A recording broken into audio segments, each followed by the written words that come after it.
the prophet Elijah and Elisha, because obviously one springs from the other. So that's what we've read from this particular chapter. I just want to for a moment, show you how important these two people are. If we put our hand in 1 Kings 17, and then the other hand in, say, 2 Kings 8 or 9,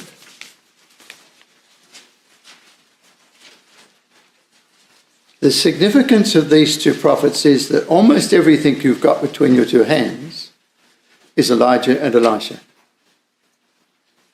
And yet this says up the top there that this is about the kings, 1 Kings and 2 Kings. But in truth, the dominant characters are those two prophets.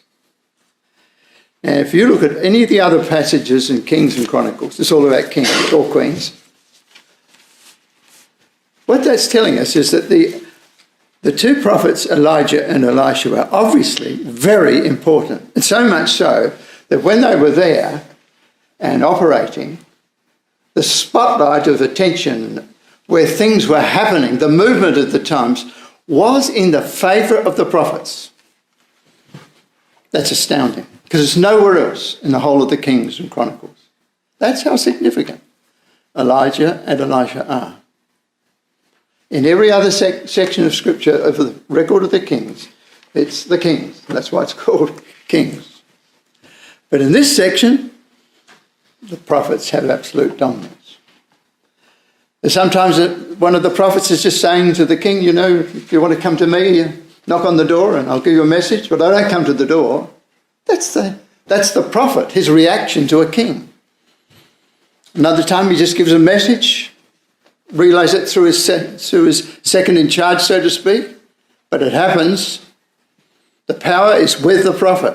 So it's a unique part of Scripture. I think that's very interesting to see, terribly interesting to see. You know, at one passage here in Kings, I'm still coming out of the aeroplane a little bit, but we'll find a place. At one place here, in one chapter, there's 4 mentions of different kings. The 1 Kings chapter 20.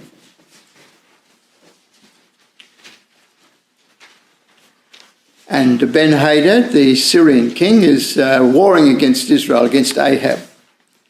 And verse 13 says, this is what happened. And behold, there came a prophet unto Ahab, king of Israel. Well, I don't know who he was. I suppose we could say he's a friend of Elijah or Elisha. We don't know who he was. Verse 22 says much the same.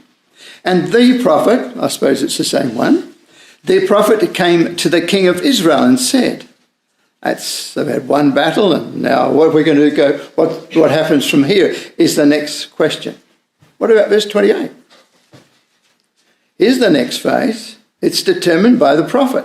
And there came a man of God and spake unto the king of Israel and said, thus saith the Yahweh, because the Syrians, etc. Isn't that interesting? And there's another reference too, because it's in verse 35. A certain man of the sons of the prophets. Now, there's a major event. There's 4 phases to it. And as you can see, every one of those phases is determined by a prophet. And you and I don't know who he was. Got no idea who any of them were. But that's a feature of this section of the record of Kings and Chronicles. Makes it terribly interesting. So for that period of time in Israel, the word of God was a growing matter. There were people that were flowing to what we tend to call these days the schools of the prophets. So that's a very wonderful matter indeed. There was one of the chief men of Ahab's kingdom. In fact, it was his governor. And at one stage, he was looking after 100 prophets in a cave. And he was a prime minister. Ahab's prepared to destroy anything that belongs to God, including the prophet, if only he could catch him. And yet under his nose, his offsider, Obadiah, is actually feeding and caring 100 prophets. No scarcity, is it? That's unique, you know. As you're going through the Kings and so forth and reading, you just keep that in mind, and you'll be quite astounded to see how refreshingly different this section of Scripture is as far as the Kings are concerned. In chapter 19 and verse 10,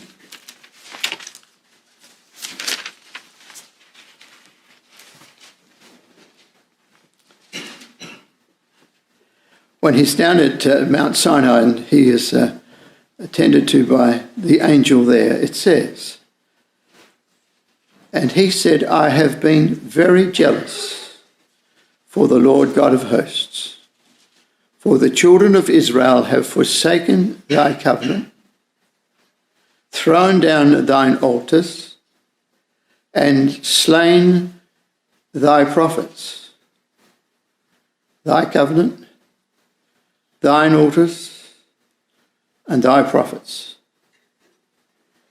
So he brings it to God in the sense of, I'm looking after your affairs. I'm on your side. But they have forsaken thy covenant, thrown down thine altars, slain thy prophets, and I'm on your side. That's what Elijah's really saying to God. And it goes on to say, "And I, even I only," verse 10 again, "even I only am left. And they seek my life to take it away." Now, when he said those words, there was 100 prophets in the vicinity of Ahab's kingdom. I'm not sure exactly where it was, but I mean, you can't feed 100 people, can you, unless you're fairly close to them. So I presume it was somewhere pretty close to Samaria, which was the capital where King Ahab was. And this Obadiah, he was looking after 100 men. Elijah says, I'm the only one left. What's that tell you about Elijah? He was not communicating very well at all, really, wasn't he? He wasn't really aware of what God was really doing. In fact, I would say that verse 10 is a bit rude, isn't it? That he should have said that about all the other people and said, look, I'm looking after your interests, your covenant, your altars, your prophets, you know. But he wasn't. He didn't even know really what was happening. So he'd gone all the way down to Mount Sinai to complain about that. And in verse 14 it says, "And he said," and this is his words again, "I have been very jealous for the Lord God of Israel, of hosts, because the children of Israel have forsaken thy covenants, thrown down thine altars, slain thy prophets with the sword, and I, even I only, am left." It's the same, isn't it? Verse 10, verse 14, link them up so you never miss that point. That's pretty well telling God where to go, isn't it? And telling God what a great man he is against the folly and insufficiency of all the rest of the kingdoms. No one like me around. I don't know if you've ever read it like that, but that's really how it reads. He's very confident of his own standing with God, but of all the rest, he really hasn't got a good thing to say. Now, I'll show you something very subtle. In the New Testament, that passage is quoted. It's in the New Testament in Romans chapter 11. Let's have a look at it, see what it says. In Romans chapter 11, a very famous chapter, all about the Jewish people. In the beginning of the chapter,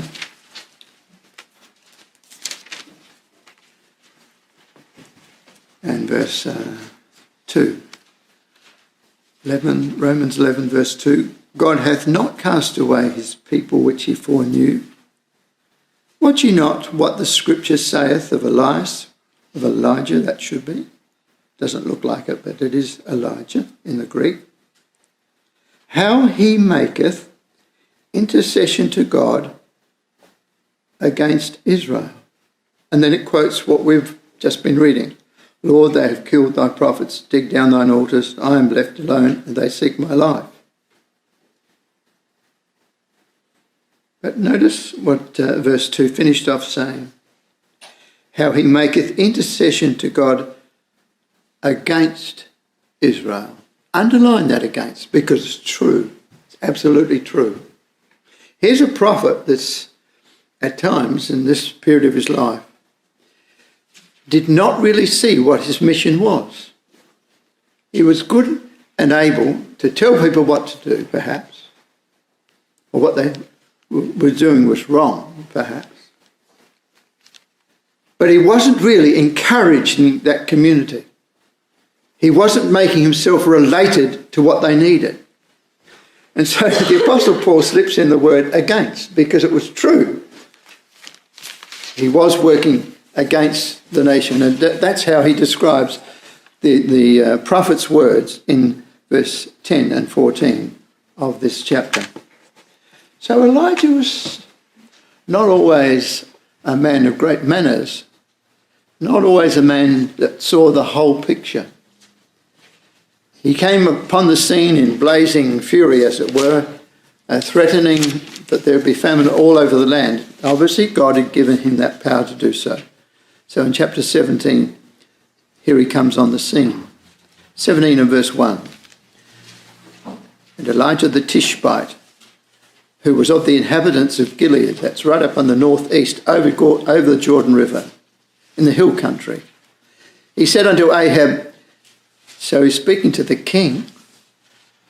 I don't know if he tapped on the door when he came in or not, or took his shoes, or I don't know.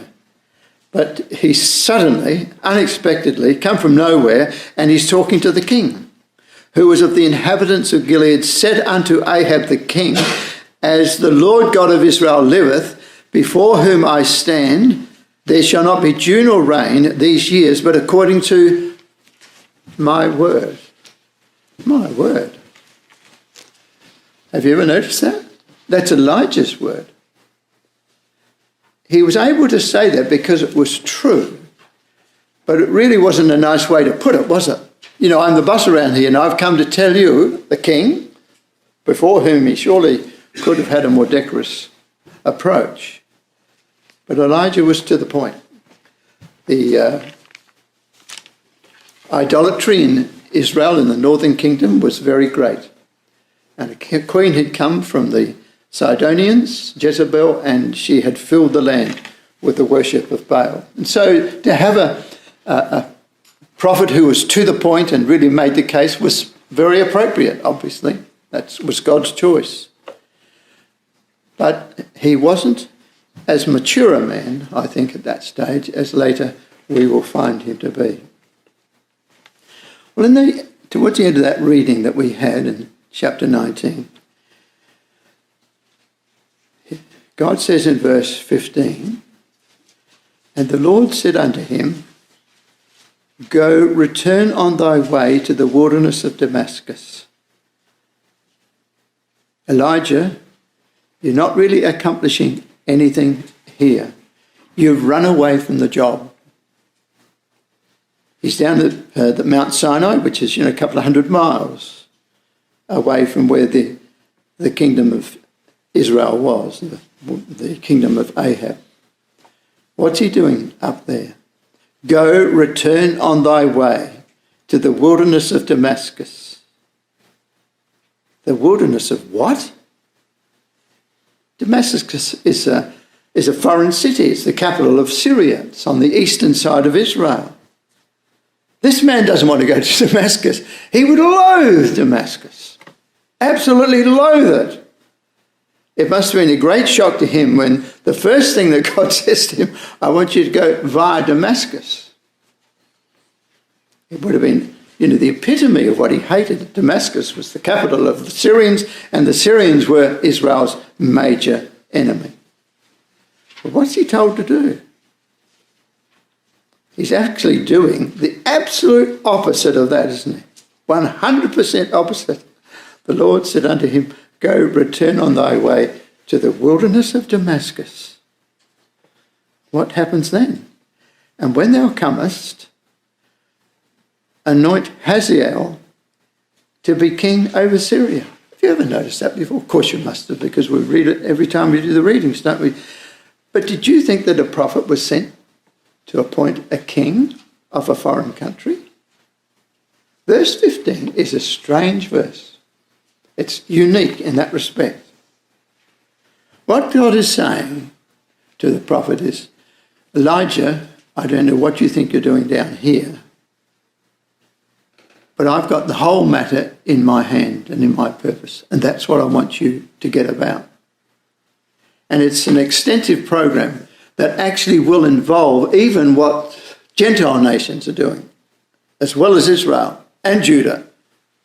And he concludes then with Israel and Judah, because the next verse is about Jehu the son of Nimshi, shalt thou anoint to be king over Israel. That's the northern kingdom. Just put a little N there and that makes it all clear. And Elisha the son of Shaphat of Abel Maholah shalt thou anoint to be prophet in thy room. That's in the northern kingdom of Israel. So he's got the whole problem of the circumstances all looked after. And he's telling Elijah, I don't need you to make up the program. I've got it all under control. You're down here complaining about your own people. Get back there and do something to help them. I have the whole matter under control, whether it's the Gentiles, whether it's northern Israel, whether it's the prophets. Now, it's a very powerful message, wasn't it? That's what that verse 16 is saying. Don't you tell me what I have to do, Elijah. I have your program sewn right up. It shall come to pass, verse 17, and they're all interconnected, so it's not a random plan. It shall come to pass that him that escapeth the sword of Hazael shall Jehu slay. Hazael was a king of the Syrians. I don't think Elijah had even begun to think about Hazael and the king of Syria. But that's the first thing mentioned. So it shall come to pass that him that escapeth the sword of Hazael, the king of Syria, shall Jehu slay. So Jehu's going to become the king of the northern kingdom. So this Jehu's going to come from somewhere, and he's going to become king and replace the line of Ahab. From the sword of Jehu shall Elisha slay. And then God says, effectively, get on your feet, Elijah. I have left me 7,000 in Israel, all the knees which have not bowed unto Baal, and every mouth which hath not kissed him.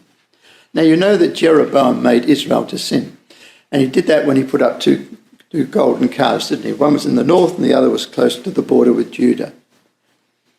And that was under Jeroboam, who made Israel to sin. We all remember that phrase, don't we, in the record of Kings. But later, this Jezebel came from the Sidonian coast, and she was an exceedingly evil person. And when she came into Israel by marrying into the northern king who was Ahab, she brought with her another sense of idolatry, and that was Baal worship. And it was a highly sensual religion, highly. A bit like our world. Blatant about it, completely blatant and uncaring. Yeah, it'd be a good comparison with what we have in our world. They couldn't care less, most, even authorities, in government sometimes, certainly in education department and so on. That's the new experience living in our 1920s in the democratic world. Well, she made her new religion extremely popular. And she had around her table when she had a meal 450 prophets of Baal. Can you see what an enormous progress she had made in such a short time? She was running the place. Ahab was scared stiff of her. Not the only husband like that, perhaps, but nevertheless, that's what he was. He had a very virile wife indeed. And Israel, therefore, in the northern part, had had really now two false religions. There was that which Jeroboam brought in about the golden calves. That was idolatry indeed. But now there was a much more virulent force of idolatry that had been established in the northern kingdom through Ahab and his wife Jezebel. So you can get the picture. So do you get the picture generally? Who's going to cure up that problem? And God says to Elijah, verse 18, "Yet have I left me 7,000 in Israel." Now where are they? Elijah's got the job of talking to them and teaching them. He doesn't even know their names. Doesn't know where they came from. Doesn't know where they are. He hasn't been involved with them. Or if he has, it's been a pretty coarse sort of contact that he's made. And in his assessment, he was doing all he could, and all the problem was with him. God loved his zeal. He really did love his zeal. And Elijah was an amazingly zealous man, prepared to do anything for the cause of God.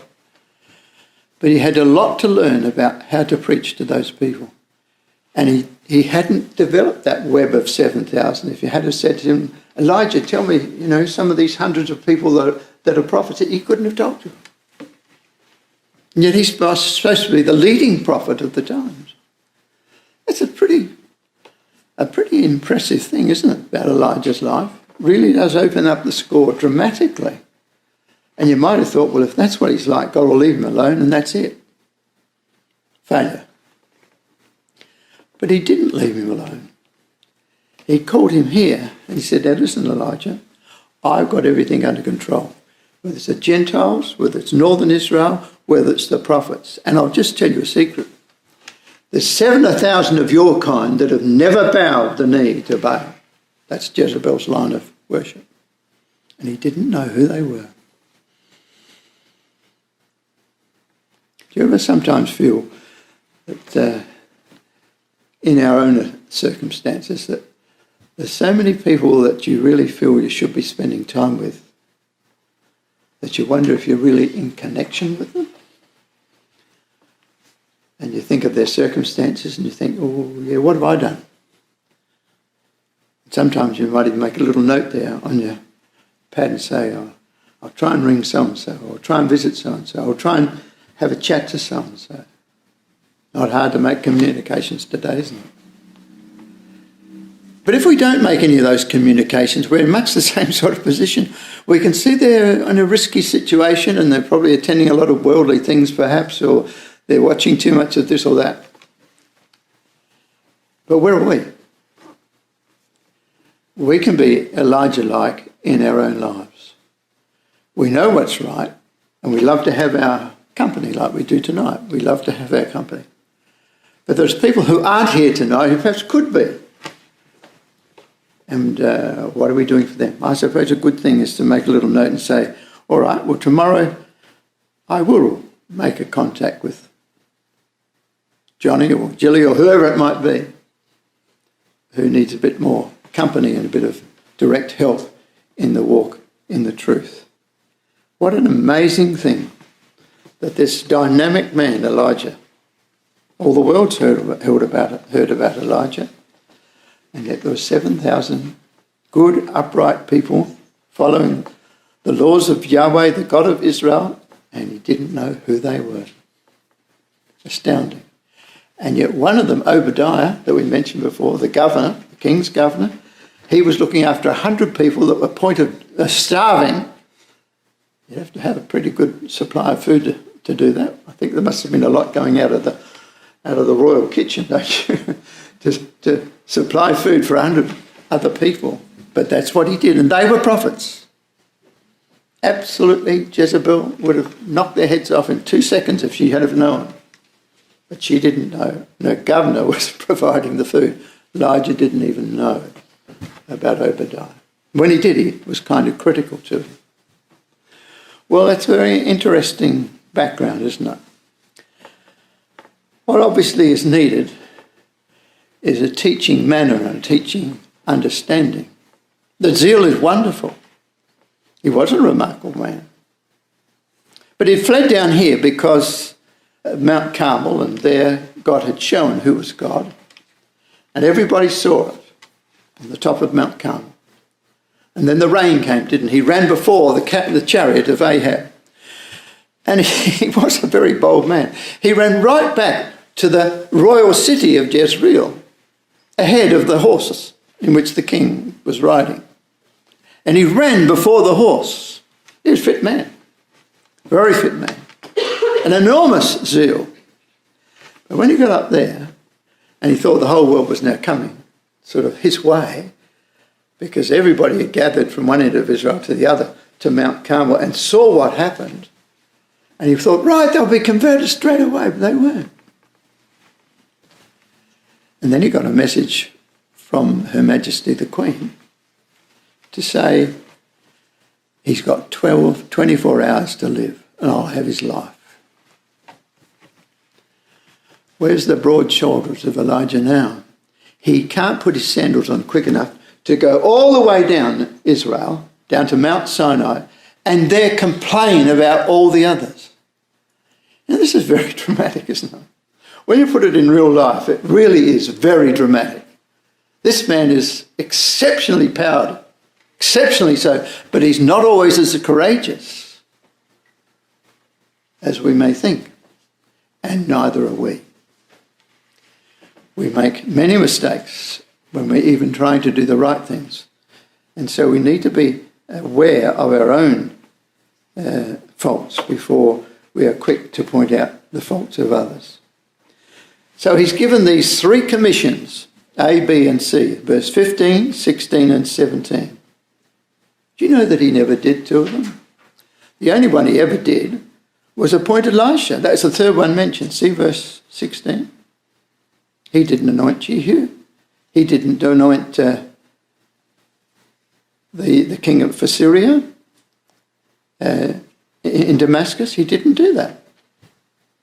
The only one of those three things that he did was that he appointed Elisha as taking his position. Well, to become at least an apprentice, as it were, living in a town called Abel-Meholah. I'll just tell you where Abel-Meholah is. There's the River Jordan running down. About halfway, there's a lovely little grassy area. It's called Abel-Meholah, and it means the meadow of pastures. I suppose that really meant it's good country. Country alongside a river normally is good country. And there was a man called Elisha, the son of Shaphat, of Abel-Meholah. Do you think that Elijah knew him? I don't think he did. I could be wrong. But it seems to me that if he didn't know any of the 7,000, then this man would be one of them. Which makes it a very interesting record when you come down to verse 19, where it says, So he departed thence and found Elisha the son of Shaphat, who was ploughing with 12 yoke of oxen before him, and he with the 12th. This is the first thing we hear about Elisha. Elisha means the salvation of Yah. Elijah means, my God is Yahweh. That was the cry that came up from Mount Carmel when the offerings were accepted by God. Now, that's a long way away. Carmel's way over here on the west, on the coast, and Abel-Meholah is right up alongside the River Jordan over here. So it's just a long way away, isn't it? You wonder if Elisha was at Carmel, don't you? If anyone that had any zeal or interest in the things of God, if they had any of that, they would have been at Carmel, wouldn't they? This was an absolute setup. It was a challenge between the living God of Israel and the religion which Jezebel had brought into their country. If you had any spark of interest in the truth, you'd be there. But I don't know if Elisha was. He's right over here and he's by himself. In fact, he's a farmer. And he's very diligently employed with his father's business. It's a pretty good business. It says in verse 19, that he was ploughing with 12 yoke of oxen before him, and he with the 12th. So he was, if you see those drawings and pictures of former days, the farmer would have a number of horses and he'd be behind them and he'd be directing them and trying to keep the hoe in a stable position and driving them a bit faster than they probably wanted to go. And he was diligent. It says that there was 12 yoke of oxen. So if they were in pairs, then that means that there might have been 24 of them. A pair of oxen would be like a tractor for a modern farmer. An equivalent, you might say. So Elisha was not from a poor family at all. His dad had a lot of ground. It was down there close to the River Jordan, and that was looked upon as, pretty close to the Gentile lands. And it was isolated.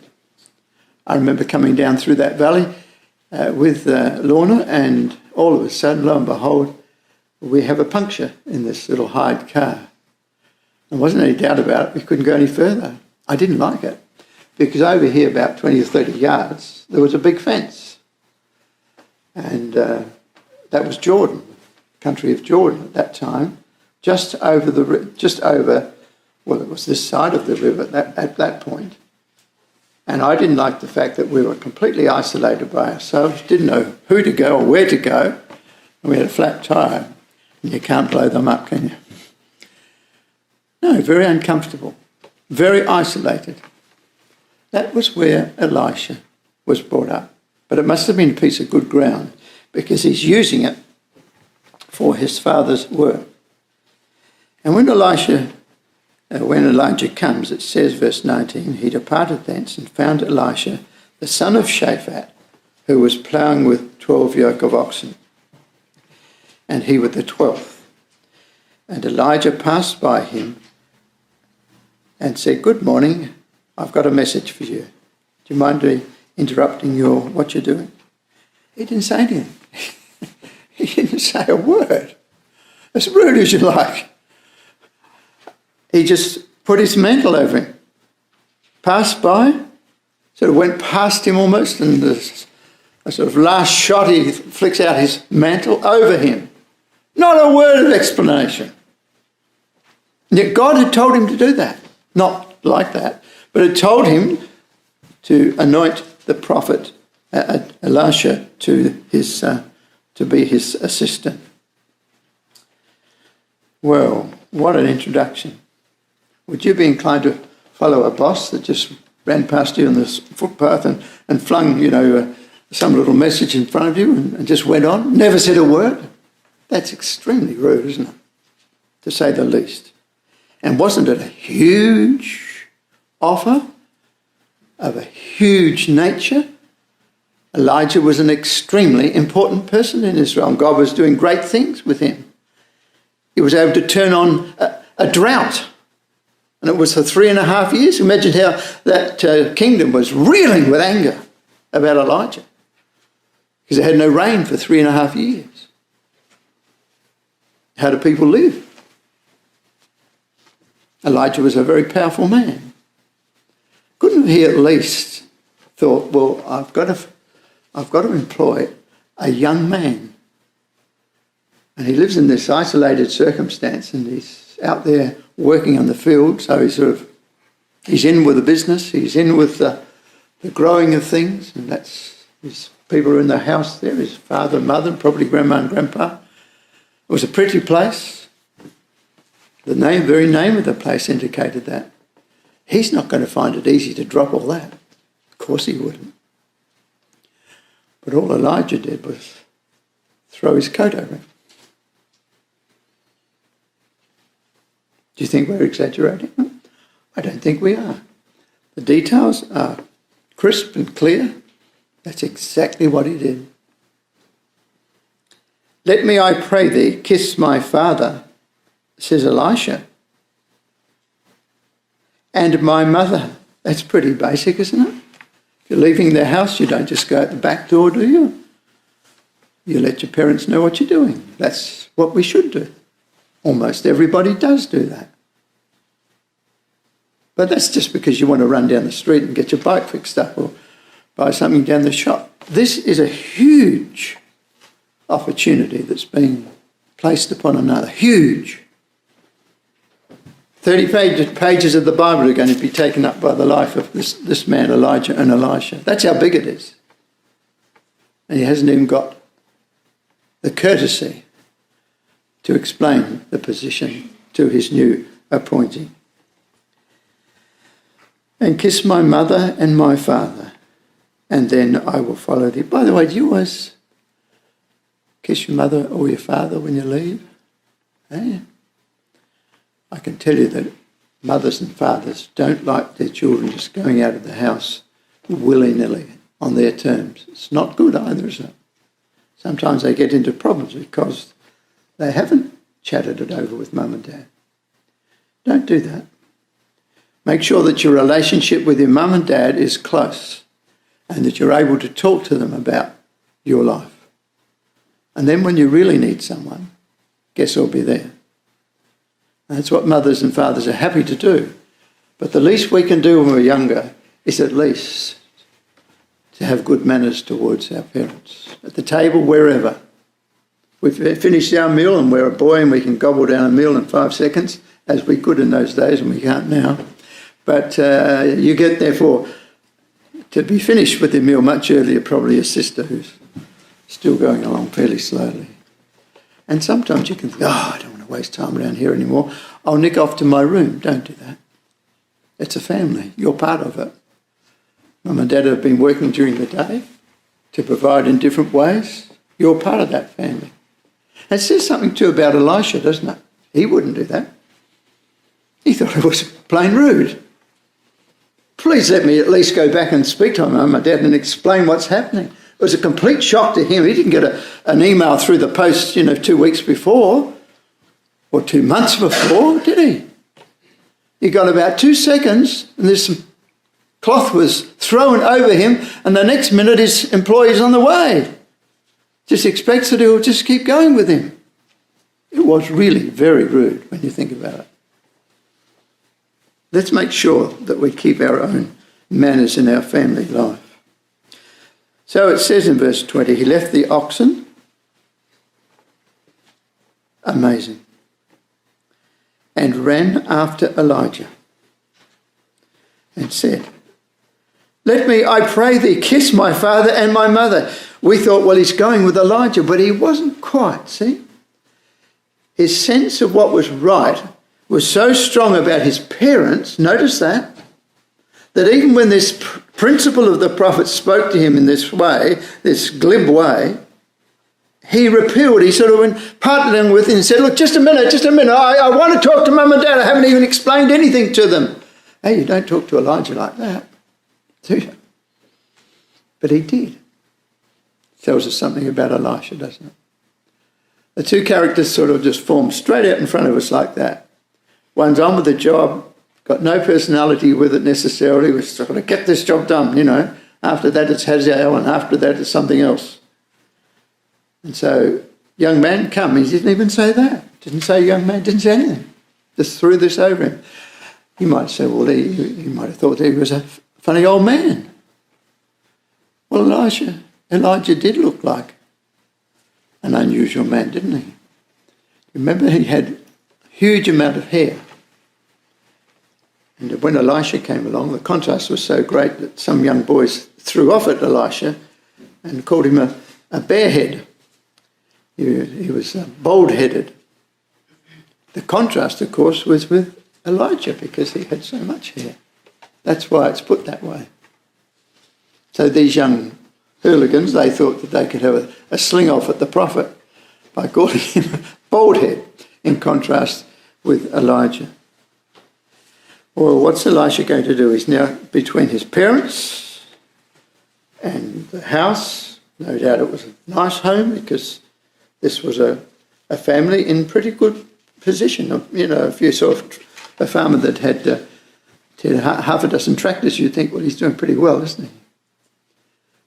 This man's got the equivalent of about 12 tractors. And he's obviously the leading son. He's out there administering the property. And he's just appealed that he be able to see his mother and his father. And so Elijah does say at the end of verse 20, brief, go back again. For what have I done to thee? Well, he did. He could be spoken to. And he did respond. But again, it's pretty short.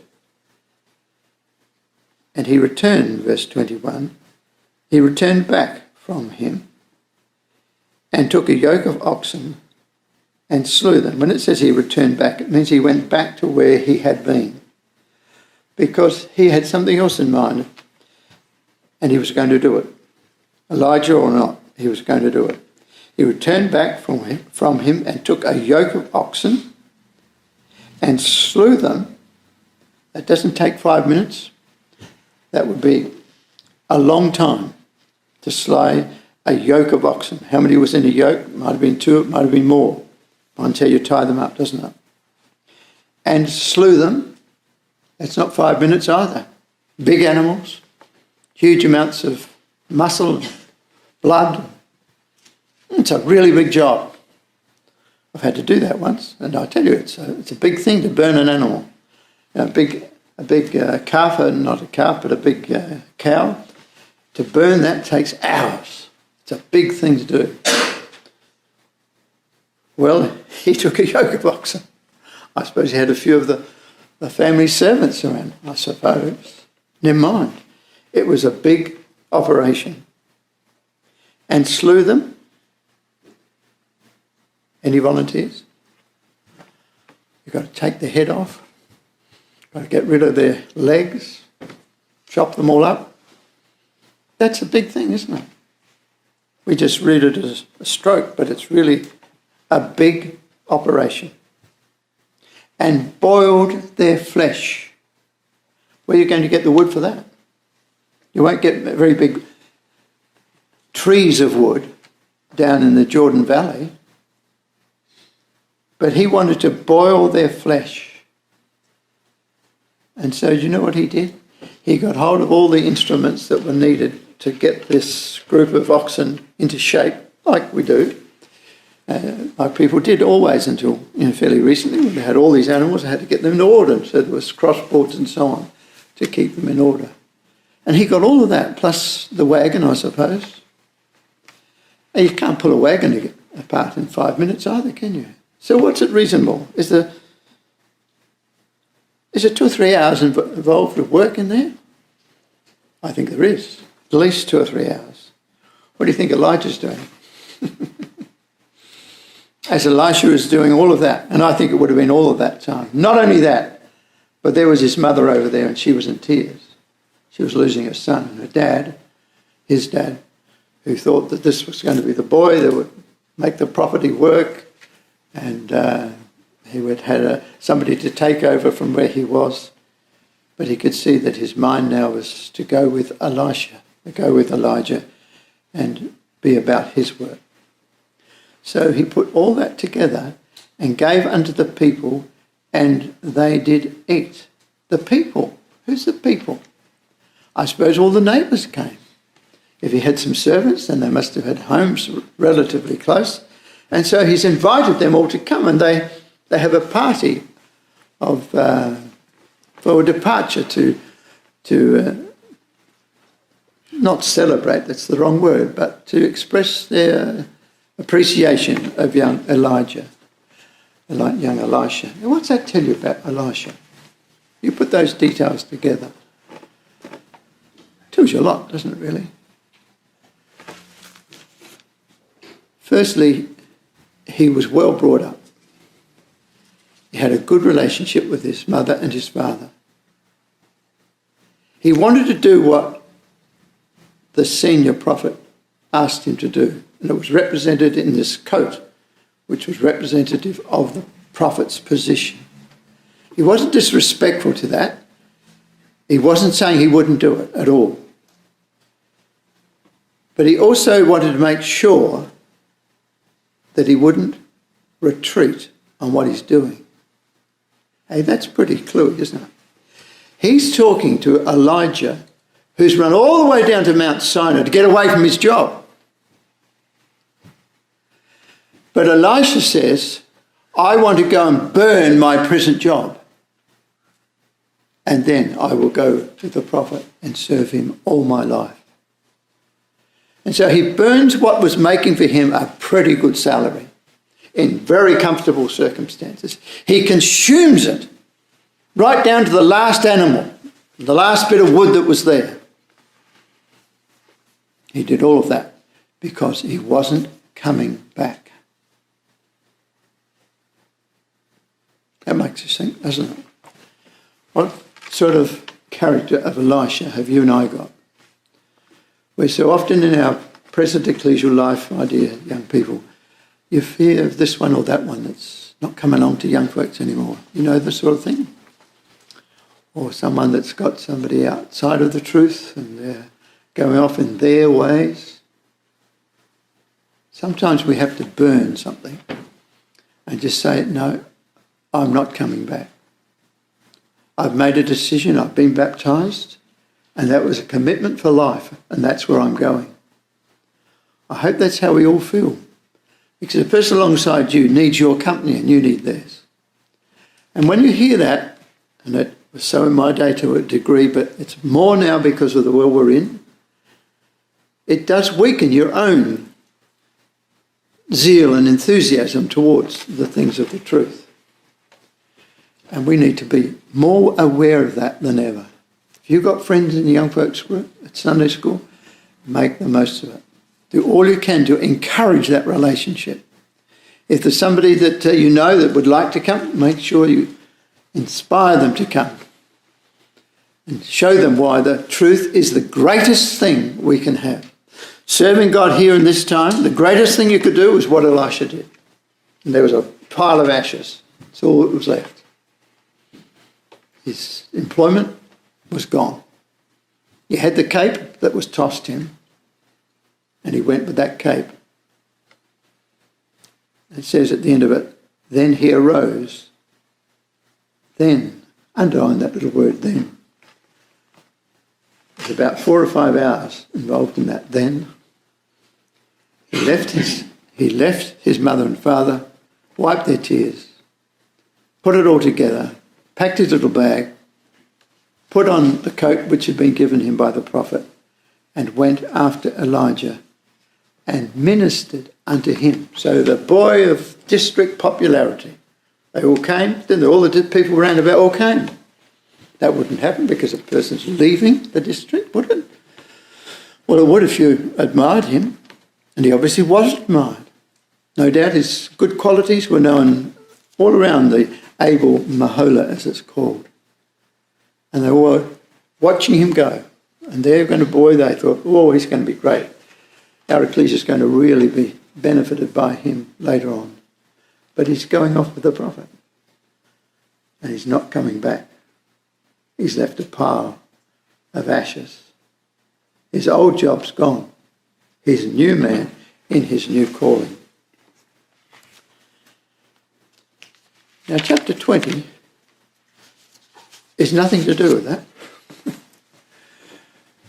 The call of Elisha, how long have we got, pal?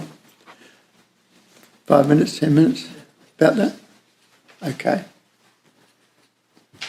We have to say goodbye to our parents. But chapter 20's got nothing to do with it. It's about the king of Syria. See, he didn't go via Damascus at all, did he? He's gone and anointed Elisha, but he hasn't done anything with Syria. He was told to go through Damascus, and if he was coming from Mount Sinai to Damascus, Damascus is on the other side of the River Jordan, then he would have come up on that side straight and gone to Damascus. But he didn't. He didn't do that. First person he went to was this Elisha. What an amazing record it is. And it's in this chapter where Ben-Hadad of Syria, he takes on Ahab. And that's where we saw those 4 prophets. Remember we pointed out those 4 prophets in this chapter? They're all in this chapter. What's that saying? Elijah, there's a lot of work being done. and there are schools of prophets. I don't say that each one of these represented 40, 50 people. I don't think that's true. That comes later. But it does say that when God said there's 7,000 that have not bowed the knee, this 4 here, if it was 4, it might have been 3. But these ones would be in that 7,000. And there were lots and lots of others. There was a big work to be done, wasn't there? Sometimes in ecclesial life, it's not just what you and I want to do, it's what needs to be done that we need to think. There might be something you're really, really good at. And that's good. And we have talents which are rightly used, appropriate to what talents we might have. But there are some things that you probably don't feel like doing. Well, have a go at it and see if you can do something to help a situation which is needed. These 4, they just came out of nowhere. And they dictated the terms. It wasn't really up to Ahab. It wasn't up to Ben-Hadad. As a matter of fact, Ahab won the first battle. Imagine that. And when he was sort of on top of everything, the next visit came from the prophet. And then he started to boast about that, and down he went. And eventually, of course, Ben-Hadad defeated him. So there were lots of things that were happening that didn't necessarily involve Elijah. When we come to chapter 21, we all know that story. It's about Naboth and his vineyard. Naboth the Jezreelite. Jezreelite means he comes from Jezreel, and that's at the higher end of the hills of Israel. It's a long way north, and the king Ahab, he wanted a plot of land there. In total contrast to Elijah and Elisha, this man destroyed a good man because he wanted a plot of land which he wasn't supposed to have. And it's not till you come over to 2 Kings 1 that you pick up the story of Elijah and Elisha again. And in this 2 Kings chapter 1, that is then followed through with chapter 2. So if we come to 2 Kings chapter 2, just briefly, it says, "It came to pass when the Lord would take up Elijah unto heaven by a whirlwind, that Elijah went with Elisha from Gilgal." I just want to sketch a scene that's found from the next few verses.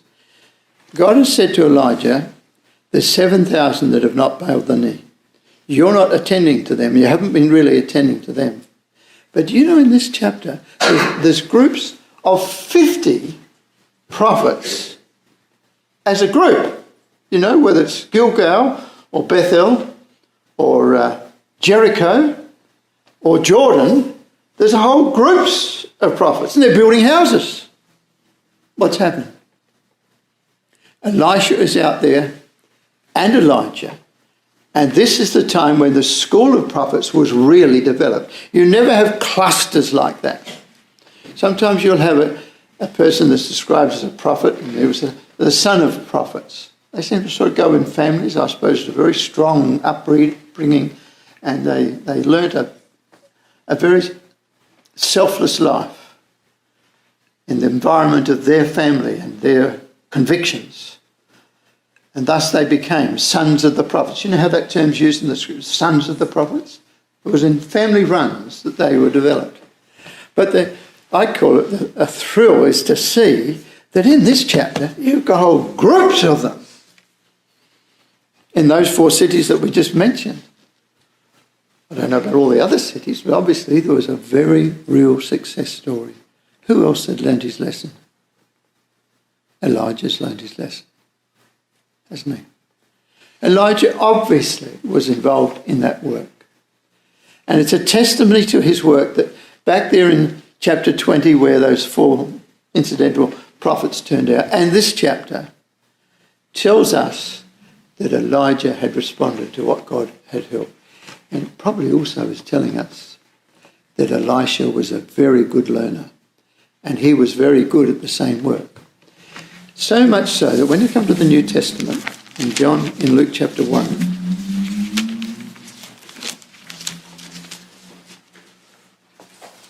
This comes right out of the blue. Their work was never forgotten. In Luke chapter 1 and verse 16, this is talking about John the Baptist. He was the forerunner for Christ. It was like the prophet that went ahead of Christ. And it says of him, he shall be great. Verse 15, in the sight of the Lord, and shall drink neither wine nor strong drink. And he shall be filled with the Holy Spirit. Dedicated. The rest of his life was a heap of ashes. Even from his mother's womb, he never had a period in his life where he went off in another way. And many of the children of Israel shall he turn to the Lord their God. That's what we've been talking about all night, isn't it? Our young folks group, the group of young people in this district, the group in this province, the group in Canada, group in North America. There's many of them that are having all sorts of difficulties.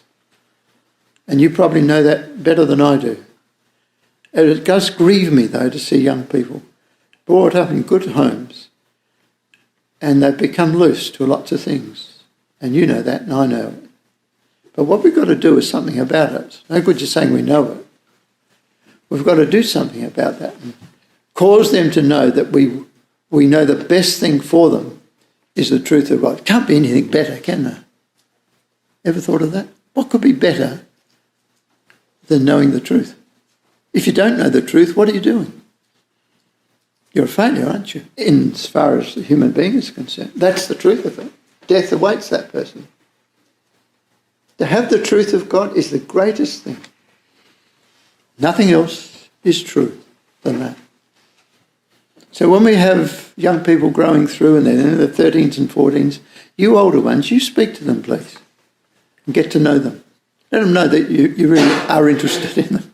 Do you remember, I still remember, older people in my meeting when I was 10 and 11 and 12 and 13 who took an interest in me when we did our examinations, the public examinations, and so it'd be published in the paper. Some of our older brothers and sisters in the Adelaide Ecclesia would ring me up every year when that happened because they'd see your results in the paper. I haven't ever forgotten that. It just told me that busy people with their own families and so on nevertheless took an interest in me. I didn't deserve it, I can tell you. I was no angel. It's just it wasn't none of my confreres are here to testify how true that is. But I really do remember that to this day, that there were lots of people who took an interest in my life and that of my brother and sister and many other young people. And consequently, when we had opportunity to have, some really remarkable people in teaching, they were there. And there was a group of people that were able to respond together and really build something that was extremely helpful for me and many others. It says here in verse 16, many of the children of Israel shall he turn to the Lord their God. That's a commission for all of us. You can put that robe on tonight to turn many of our young people in this meeting and others to turn them to the Lord their God, to the Spirit of the truth. And verse 17 says, and he shall go before him, speaking of John the Baptist, he shall go before him in the spirit and power of Elijah, and turn the hearts of the fathers to the children and the disobedient to the wisdom of the just. That's Elijah. You and I might not have thought that would be written in the Bible like that. But it's because we were able to see that is what Elijah did. It wasn't all just up in Mount Carmel. Fair enough, that was wonderful what happened in Mount Carmel. fire came down from God and licked up the offerings. Wonderful, fantastic, great to be there. You might feel like Elijah, who thought, look, I feel full of enthusiasm. He even raced the horses back to Jezreel. He was some runner, wasn't he? Amazing. God gave him, no doubt, the strength to do that. But that tells you that that was his long-standing work, to develop that group of prophets in Israel and the good, so that for his life and Elisha's life, the kings and great men of Judah and Israel, during that period of time, they were overshadowed by the work of the truth in Israel. It wasn't the kings that got the record. It was these two prophets and the work that they did. And they established a period in Israel which was very famous indeed. Let's take it to heart, see if we can build our young folks group and make sure that no one's leaving it behind.